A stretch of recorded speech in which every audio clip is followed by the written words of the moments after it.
In the year 793, a group of monks on a small tidal island off the northeast coast of England woke up to the end of their world.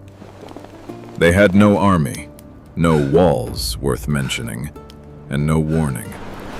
What they saw coming out of the fog was not a raiding party in the way anyone in Britain understood raiding parties. It was a single ship, long, low, and impossibly fast, sliding straight up onto the beach without ever needing a harbor. By the time the sun went down, the monastery at Lindisfarne was burning. Its monks were dead or enslaved. And a chronicler somewhere in England would later write that fiery dragons had been seen flying in the sky as a warning of what was coming. There were no dragons. There was just a boat. And the story of how that boat was built, why it existed at all, and what it did to the map of the world for the next 300 years is one of the strangest chains of cause and effect in human history. The ship was the Viking Longship, and almost nobody talks about the actual engineering reason it worked. Scandinavia, 700 AD. If you had sailed along the coast of Norway or Denmark in the early 8th century, you would have found a landscape that most of Europe considered a dead end. The soil was thin, the growing season was short. The land was carved up by fjords, mountains, and forests that made travel by foot brutally slow, and often impossible for months at a time in winter. Farms were small, scattered, and cut off from each other by geography that no road could fix. This wasn't just a farming problem. It shaped the entire structure of Scandinavian society. Wealth and power did not concentrate the way they did on the open plains of France or the river valleys of England, because there was no easy way to move armies, grain, or tribute over land. Chieftains ruled small pockets of coastline. Trade happened in trickles. And for centuries, the peoples of Scandinavia were a footnote in the story of Europe, mentioned occasionally by Roman writers as a cold, remote place at the edge of the known world, and otherwise ignored. Then came the ship.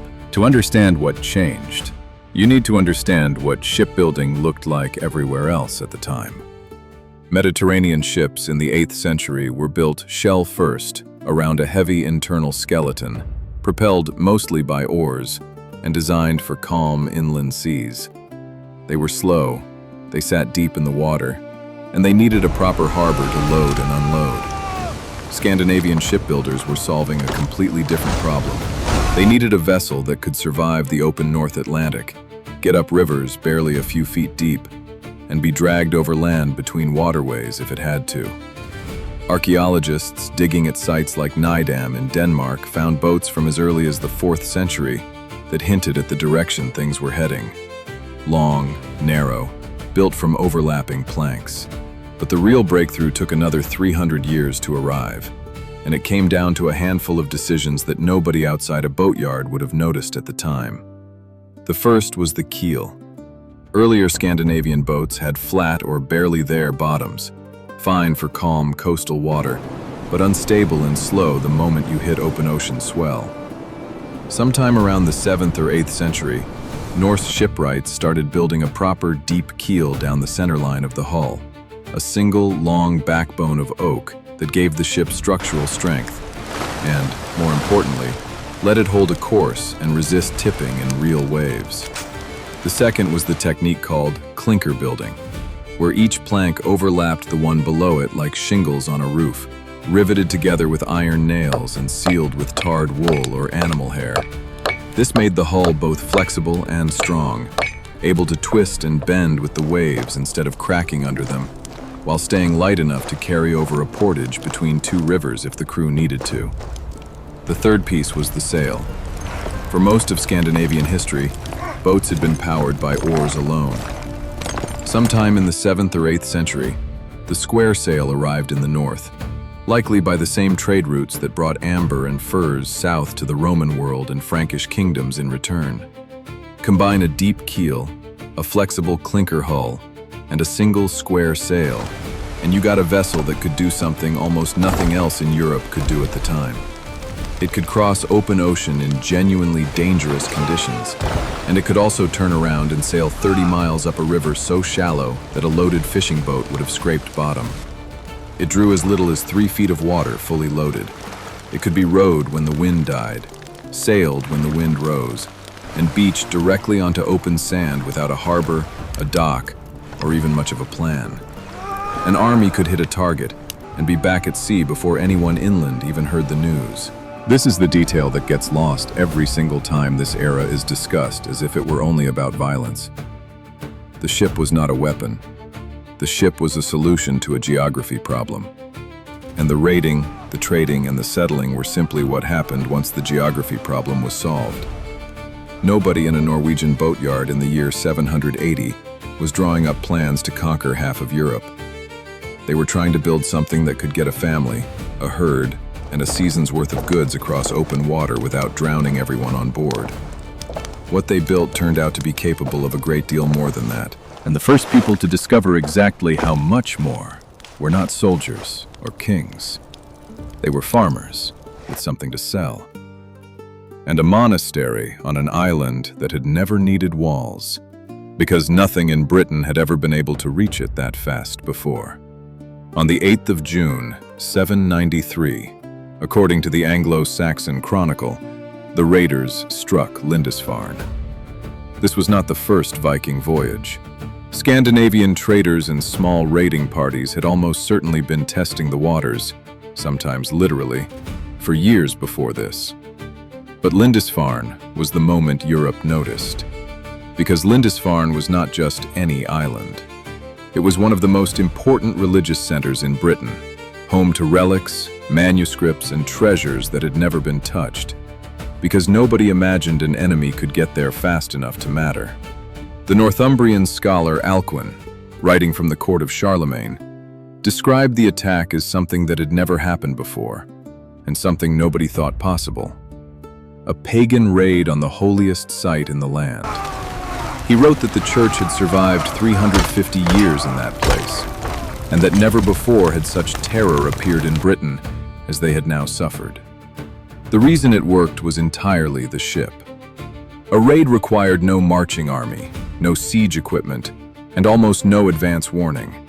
A crew of 30 or 40 men in a single vessel could cross the North Sea, hit an undefended target, load what they could carry, and be back at sea within hours. Coastal monasteries across Britain and Ireland had been built with the assumption that any serious threat would come slowly, over land, with time to prepare. The Longship broke that assumption completely, and it kept breaking it for the next 2.5 centuries. Word spread the way it always does when something profitable is discovered. Within a generation, Viking raids were hitting the coasts of Ireland, Scotland, Francia, and eventually Spain and the Western Mediterranean. But here is the part that gets skipped in almost every retelling, because raiding was never the main event. It was the opening act for something much bigger. And the ship that made the raids possible was about to make an entire new world reachable. Iceland, roughly 870 AD. Norse sailors, some fleeing political consolidation back home under the newly assertive kings of Norway, others simply chasing rumor of open land, pushed their ships west into open ocean, with no coastline in sight for days at a time. This was navigation without instruments, without charts, using the position of the sun, the behavior of birds, the color of the water, and stories passed down from earlier voyages. The same hull that could slide up a beach in England could also survive a week of North Atlantic swell with nothing on the horizon. Iceland was settled by the 870s. Within 100 years, roughly 250,000 people, by some estimates, had made the crossing. An extraordinary migration for the era, carried entirely on ships that had originally been built to solve a fjord and farmland problem back in Norway. Then came Greenland, settled around 985 by Eric the Red, after he was exiled from Iceland for manslaughter, of all things. and he named the frozen island Greenland specifically, according to the sagas, because he reasoned people would be more eager to go there if it had an attractive name. And then came the voyage that almost nobody in Europe believed for 1,000 years, until archaeologists proved it in 1960. Eric's son, Leif, sailed further west still, and became, by the most widely accepted reading of the Norse sagas, the first European to set foot on the North American continent, roughly 500 years before Columbus. The site at Lonesome Meadows in Newfoundland, confirmed through excavation in the 1960s, shows a genuine Norse settlement. Iron rivets of the exact type used in ship repair, a bronze cloak pin, evidence of ironworking, all dated to right around the year 1000. None of it lasted. The settlement was small, short-lived, and abandoned within years, likely due to conflict with the people already living there, and the sheer distance from any supply line back to Greenland or Iceland. But it happened. And it happened because a ship designed to survive Norwegian fjords turned out to be capable of crossing the open Atlantic Ocean entirely by accident of good engineering. While one branch of Norse sailors was pushing west into empty ocean, Another branch was doing something almost nobody associates with the word Viking at all. They were going into business. The same shallow draft that let a longship beach itself in England let a related design, the broader, deeper-hulled cargo ship known as the Nar, push deep into the river systems of Eastern Europe. Norse traders, known in that region as the Rus, followed rivers like the Volga and the Dnieper south, portaging their ships overland between waterways exactly the way the design had always intended, and opened trade routes that connected Scandinavia directly to Constantinople and the Islamic caliphates of the Middle East. Arab silver coins by the tens of thousands have been dug out of Viking-era hoards across Scandinavia, physical proof of a trade network that ran from the fjords of Norway to the markets of Baghdad, carried the entire way on variations of the same hull design that had first been built to move sheep and grain between islands. And the very name of the country that would eventually become Russia is, by the most widely accepted theory among historians, derived from these Norse traders, the Rus, who settled and eventually merged with the Slavic populations along those river routes. A ship built to solve a Norwegian farming problem ended up giving its name to one of the largest nations on Earth. but of everything the Longship built, Nothing reshaped Europe quite like what happened in a single river valley in northern France in the year 911. By the early 10th century, Norse raiding parties had been striking the coast and rivers of Francia for 100 years, sailing their shallow draft ships directly up the Seine to threaten Paris itself in 845, and again in 885 and 886, a siege that lasted almost a year before the Frankish king finally paid the raiders to leave. The Frankish crown eventually tried a different strategy entirely. In 911, King Charles the Simple granted a Norse chieftain named Rollo a large territory around the mouth of the Seine, in exchange for Rollo's loyalty, his conversion to Christianity, and his agreement to defend the coastline against further raids from other Viking fleets. The land became known, quite literally, as the Land of the Northmen, Normandy. Within a few generations, the descendants of Rollo's Norse settlers had intermarried with the local Frankish population, adopted the French language, converted fully to Christianity, and become some of the most formidable feudal lords in Western Europe. In 1066, one of those descendants, William, Duke of Normandy, assembled an invasion fleet of several hundred ships and crossed the English Channel to press his claim to the English throne. He won at the Battle of Hastings, and the Norman conquest that followed rewired the English language, English law, English land ownership, and the entire trajectory of the English monarchy for the next 1,000 years. Think about the chain here for a second. A ship built to survive Norwegian fjords enabled raids on France, which forced a French king to hand over territory to buy peace, which created a hybrid Norse-French warrior aristocracy, which conquered England, which means that a significant share of English vocabulary, the structure of English common law, and the family tree of the British monarchy all trace back, at least in part, to a boatyard decision about keel depth made in Scandinavia 3 centuries earlier. Nobody cutting oak planks in the year 780 was thinking about the Battle of Hastings. And yet, there is a straight, unbroken line between the two.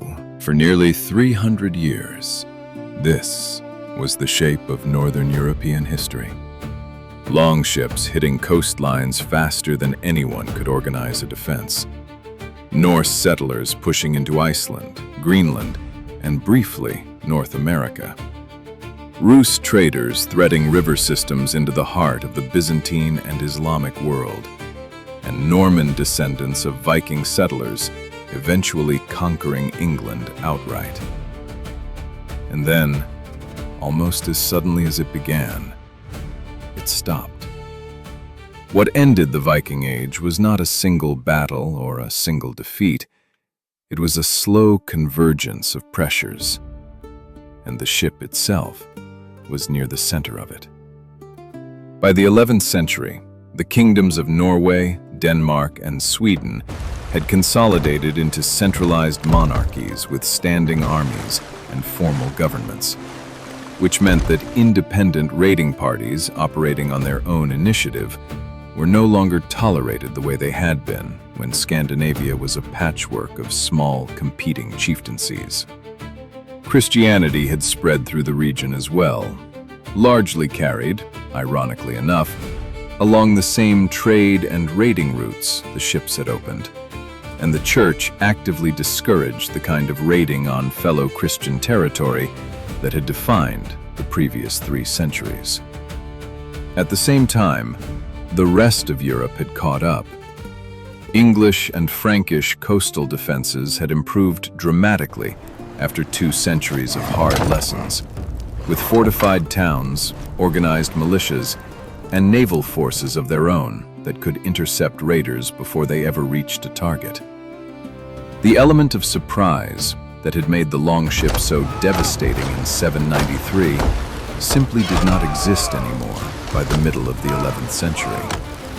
The final symbolic bookend came in 1066, the same year as the Norman conquest.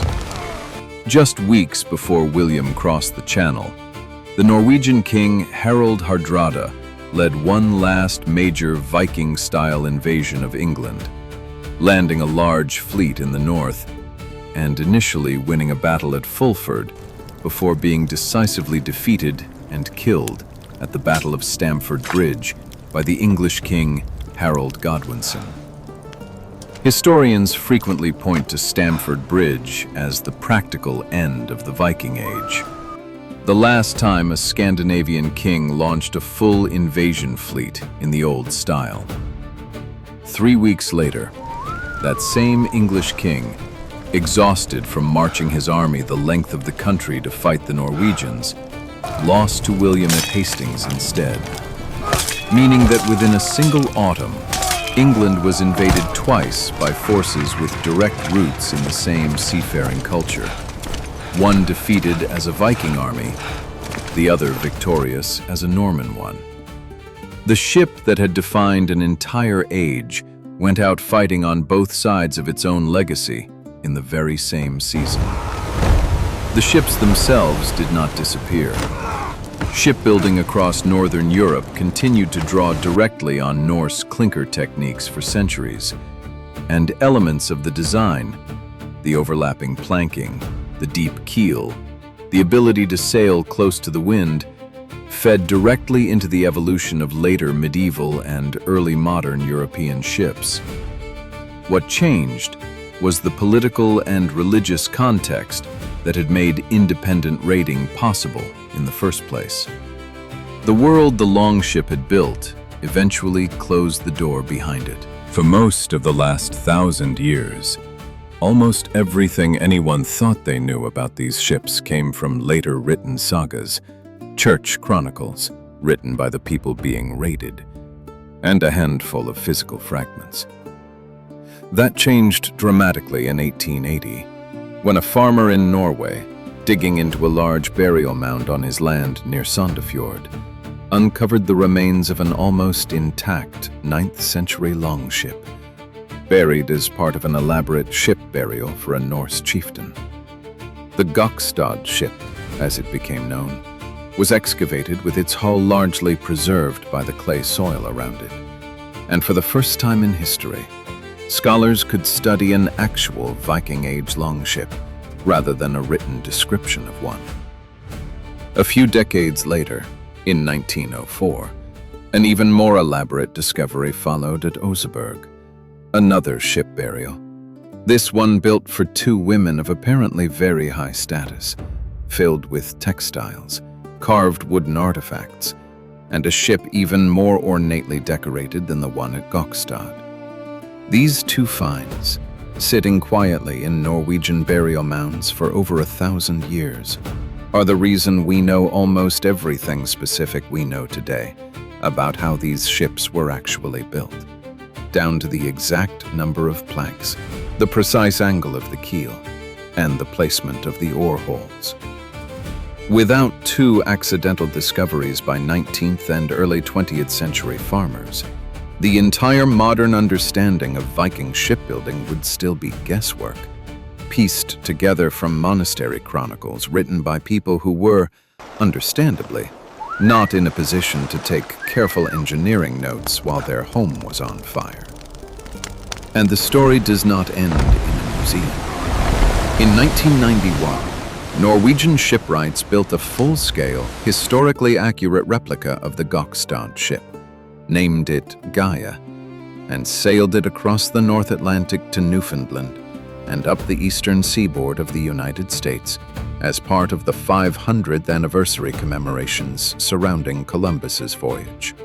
A deliberate reminder that the Norse had crossed that same ocean 5 centuries earlier. The ship performed exactly as the original builders had intended, cutting through open Atlantic swell using nothing but a hull design perfected more than 1,000 years before instrument navigation existed. Which brings the whole story back to where it started. A small, fog-bound island off the coast of England in the year 793. And a group of monks who had never seen anything move that fast across open water before.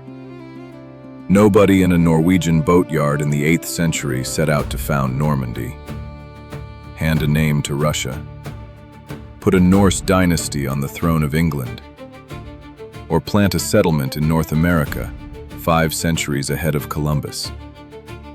They were trying to solve a much smaller problem. How do you move people and cargo across fjords, rivers, and open ocean without a harbor, without a road, and without losing everyone on board the first time the weather turned? They solved that problem with a keel, a set of overlapping oak planks, and a single square sail. And in doing so, they accidentally built the fastest, most flexible vessel in the world for nearly 300 years. One that opened, raided, settled, traded with, and occasionally conquered a significant share of the known world, entirely as a side effect of getting the hull right. The Viking Age ended the way most ages do, not with one final battle, but with the slow closing of the exact conditions that had made it possible in the first place. The ships that carried it, though, are still being dug out of Norwegian hillsides more than 1,000 years later. And every time one comes up out of the clay intact, it tells the same story all over again. A boatyard decision about how to shape a plank of oak, and a fog-bound morning on an island that thought it was safe.